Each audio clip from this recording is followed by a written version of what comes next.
Next topic है connective tissues. Connective tissues का मतलब होता है प्रत्येक ऑर्गन से एक दूसरे को कनेक्ट किए रहना, यानी कनेक्टिविटी बनाए रखना। अब इसमें कनेक्टिव टिश्यूज में पहला नाम आता है ब्लड टिश्यूज का। ब्लड जो है उसमें ये फ्लूइड मैट्रिक्स होता है जिसे हम कहते हैं प्लाज्मा। ये फ्लूइड मैट्रिक्स होता है। फ्लूइड का मतलब होता है ऐसा लिक्विड जिसमें लिक्विडिटी हो, यानी तरलता तो हो लेकिन वो गाढ़ा हो। जैसे चीनी को पानी में घोल देते हैं, बहुत गाढ़ा घोल देते हैं, तो वह उसको नीचे गिराते हैं तो धीरे धीरे बहता तो है लेकिन उसमें फ्लूइडिटी ज्यादा होती है, उसको फ्लूइडिटी बोलते हैं। तो यह जो है फ्लूइड मैट्रिक्स, वैसे ये गाढ़ा मैट्रिक्स होता है जिसको कहते हैं द्रव्य होता है जिसको कहते हैं प्लाज्मा। यह प्लाज्मा जो है इसमें प्रोटीन, सॉल्ट और हार्मोन्स तीनों ये मौजूद रहते हैं प्लाज्मा में। अब ये क्या करता है कि ये प्लाज्मा ब्लड में मौजूद red blood cell, white blood cell और प्लेटलेट्स तीनों को होल्ड किए रहता है। होल्ड मतलब स्थिर किया रहता है, उस पर बांधे रखता है। ठीक है, तो ब्लड एक कनेक्टिव टिश्यूज हुआ जिसमें आरबीसी, डब्ल्यूबीसी और प्लेटलेट्स हुए। और यह प्लाज्मा जो है खुद तीन चीजों का बना होता है, प्रोटीन, सॉल्ट और हार्मोन्स का। और यह जो है फ्लूइड मैट्रिक्स होता है जो तीनों को एक साथ रखता है। अब आप लोग जैसे जानते हैं आरबीसी का काम होता है ऑक्सीजन, फूड मटेरियल्स और कार्बन डाइऑक्साइड को सारे शरीर में प्रवाहित करना, घुमाना, सेल्स को देना, सेल्स से कार्बन डाइऑक्साइड लेना और उसको बाहर शरीर से निकालना। डब्ल्यूबीसी ये रोगों से हमारी रक्षा करता है। और प्लेटलेट्स होता है जिससे मान लीजिए कहीं हमको कट वगैरह लग जाता है या इंजरी हो जाती है तो वहां पे जाके ब्लड को क्लॉट करने का काम करता है प्लेटलेट्स। तो इस प्रकार ये पूरे बॉडी में एक कनेक्शन का काम करते हैं, इसे कनेक्टिव टिश्यूज कहते हैं। बोन सेल दूसरे नाम पे जो कनेक्टिव टिश्यू आती है वो है बोन टिश्यू। हार्ड मैट्रिक्स का ये बना होता है जो कि कैल्शियम और फास्फोरस इसमें मुख्य भूमिका निभाते हैं। कैल्शियम और फास्फोरस इससे मिलके ये बोन सेल्स बने होते हैं और ग्रुप ऑफ सेल्स टिश्यूज कहलाते हैं। अब इसमें जो है दो बोन्स को जोड़ने के लिए जो टिश्यूज जिम्मेदार होते हैं उनको कहते हैं लिगामेंट्स। जैसे लिगामेंट्स मतलब एड़ी के ऊपर सीधे जो पैर आता है ऐसे, और एड़ी। अब यहाँ पे एक ज्वाइंट देखेंगे तो कभी कभी हम पैरों चलते चलते जो है पैर उल्टा पड़ जाता है और कहते हैं कि पैर में मोच आ गया है, एक्चुअली वो लिगामेंट मुड़ जाता है।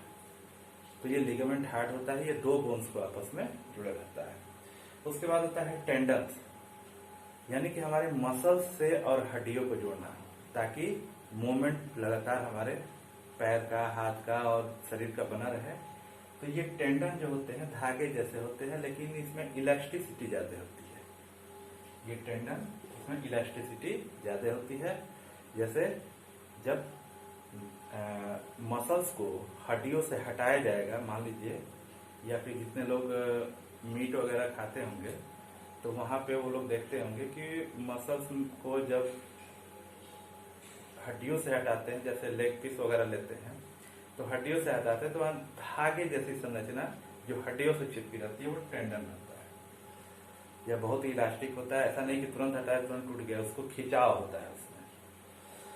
उसके बाद एरोलार टिश्यूज जो होता है स्किन और मसल्स के बीच में पाया जाता है, जो इसमें भी फ्लूइडिटी बनाए रखता है, यह भी इलास्टिक होता है। तो इस प्रकार ये पूरे शरीर में ये कनेक्शन का काम करते हैं। अब इसके बाद होता है नर्व टिश्यूज। नर्व टिश्यूज क्या काम करता है?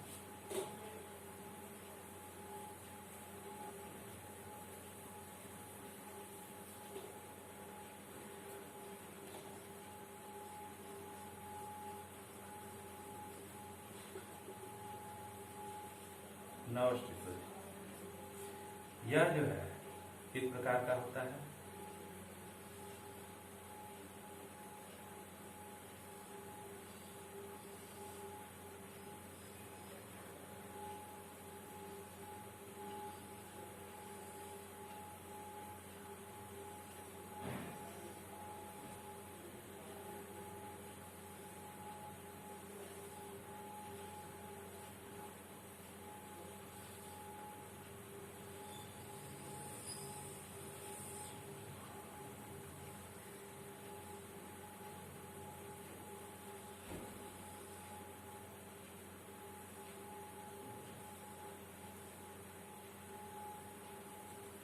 ये इस प्रकार का बना होता है। इसमें जो है ये न्यूक्लियस, साइटोप्लाज्म होता है। यह जो होता है इस पर ये कवरिंग होती है ऐसे,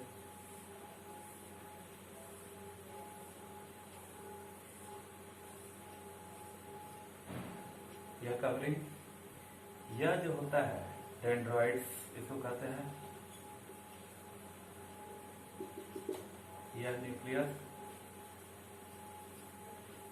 इस पूरे बॉडी को हम कहते हैं सेल बॉडी, सेल बॉडी या साइटोन कहते हैं।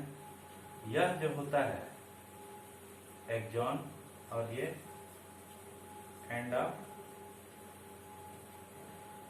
ये नर्व टिश्यूज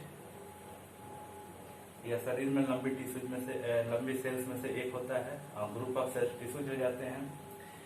यह जो होता है यह भी पूरे शरीर में फैला होता है।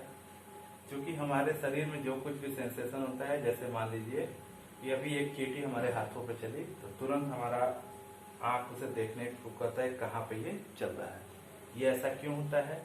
क्योंकि जो ही चींटी इस पे आई, यह स्किन जो है नीचे कनेक्ट हो जाता है इससे, ये डेंड्रॉइड से, डेंड्रॉइड मैसेज को कलेक्ट कर लेता है और यह यहाँ पे होते हुए एक इलेक्ट्रिकल इम्पल्स पैदा करता है और वह इसको दे देता है।